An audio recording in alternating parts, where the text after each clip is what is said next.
बिस्मिल्लाहिर्रहमानिर्रहीम। मैं हूं नासिर अली और आप देख रहे हैं मेरा यूट्यूब चैनल एग्री फार्मिंग 520। तो जो मेरे चैनल पर नए हैं वो चैनल को सब्सक्राइब करें और बेल आइकन बटन को प्रेस कर दें ताकि ज़राअत के मतलब जितनी भी वीडियो हैं वो आसानी से आप तक पहुंच सकें। तो आज की इस वीडियो क्लिप में हम बात करेंगे कि कौन सी ऐसी वजूहात हैं जिनकी वजह से हमारी जो गंदम है वो गिर जाती है। गंदम गिरने की वजह क्या है? तो सबसे पहली वजह तो ये है कि किसान भाई हैं जो हमारे, वो उसका जो गंदम का सीड है वो ज़्यादा डाल देते हैं, क्योंकि महकमा ज़राअत जो है वो रिकमेंड करती है 40 से 50 किलोग्राम आप सीड का इस्तेमाल करें अगर आप अपने टाइम पे गंदम को काश्त कर रहे हैं। तो अगर आप लेट कर रहे हैं तो फिर आप 60 किलोग्राम 70 किलोग्राम तक जा सकते हैं।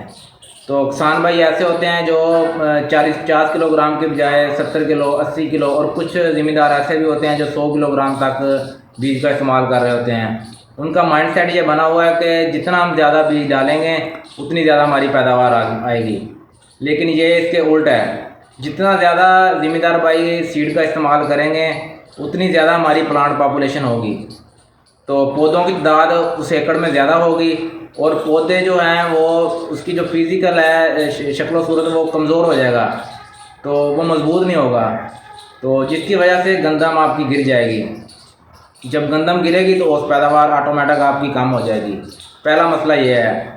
तो दूसरा मसला ये है कि जहाँ पे ज़मीन सख्त होती है, हार्ड ज़मीनें होती हैं, तो वहाँ पे अगर आप पानी लगाते हैं, यकदम पानी लगा देते हैं, ज़मीन ज़्यादा खुश्क हो चुकी होती है, पानी लगाते हैं तो जड़ें नरम होती हैं, तो उस वक्त गंदम हमारी गिर जाती है।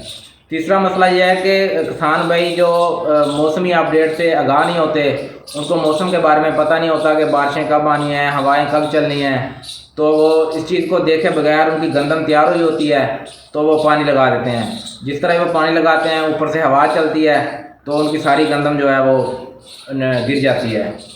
तो चौथा मसला ये है कि बहुत सारे ज़मींदार हैं जो यूरिया, डीएपी और दूसरे माइक्रोन्यूट्रिएंट इस्तेमाल कर रहे होते हैं, लेकिन पोटाश का इस्तेमाल नहीं करते। तो पोटाश का जब इस्तेमाल नहीं करेंगे तो पौधे की जो मजबूती है वो नहीं होगी, तो पौधा बेजान होगा। तो जिस तरह ही हवा चलेगी तो वह पौधे गिर जाएंगे, क्योंकि उसके ऊपर सिट्टा भी लगा होगा तो उसका पौधे का वज़न ज़्यादा हो जाता है, तो पौधा ऑटोमेटिक गिर जाता है, तो उससे पैदावार भी हमारी कम आ जाएगी।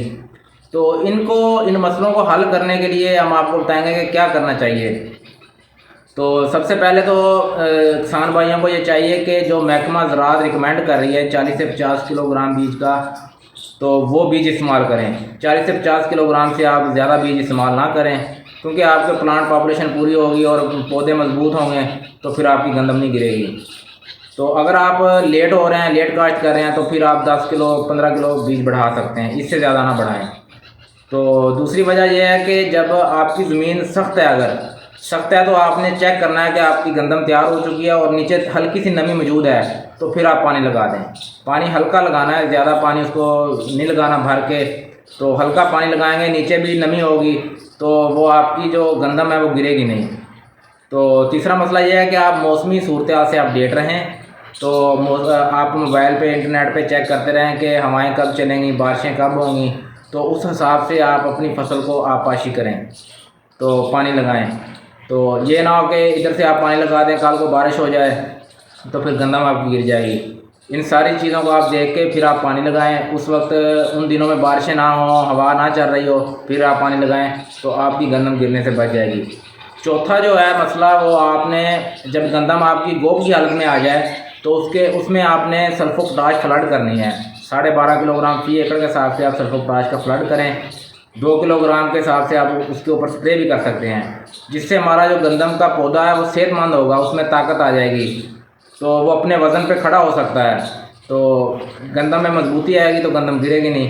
तो ये 4-5 मसले थे जिनकी वजह से, जिनको अगर आप करेंगे, अप्लाई करेंगे तो आपकी गंदम नहीं गिरेगी। Thank you very much. Allah.